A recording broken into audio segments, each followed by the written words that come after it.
When was the last time you chose to truly help someone? Did something for a friend or someone you love, or even a total stranger? What this man would do for a stranger one day would shock the world and amaze millions. As a child, he had a vision. The Virgin Mary came to him. That night, I asked the Mother of God what was to become of me. She came to me holding 2 crowns, one white, the other red. She asked me if I was willing to choose either of these crowns. The white one meant that I should persevere in purity, and the red, that I should become a martyr. He said that he would choose them both.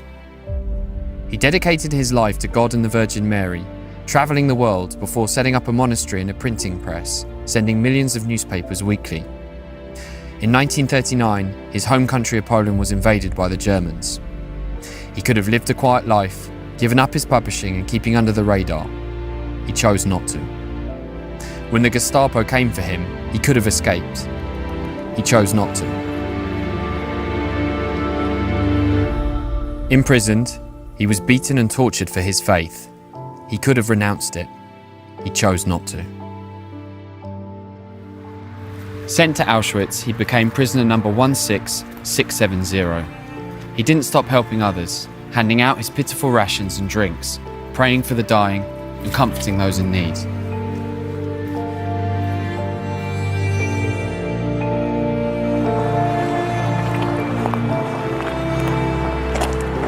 One day, one of the prisoners from his block escaped.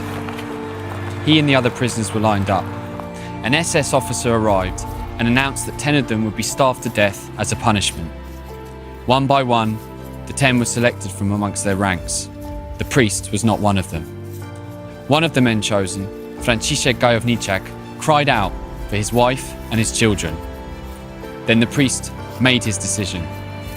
He stepped forward, walked up to the officer, and asked that he give his life in return for that of the man's. The officer chose to accept.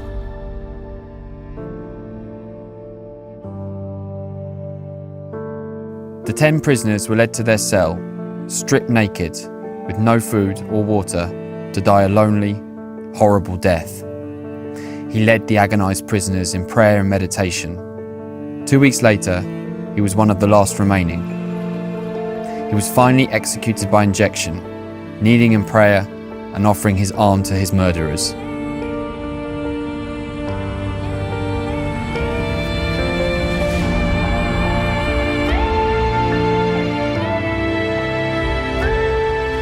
His name was Maximilian Kolbe.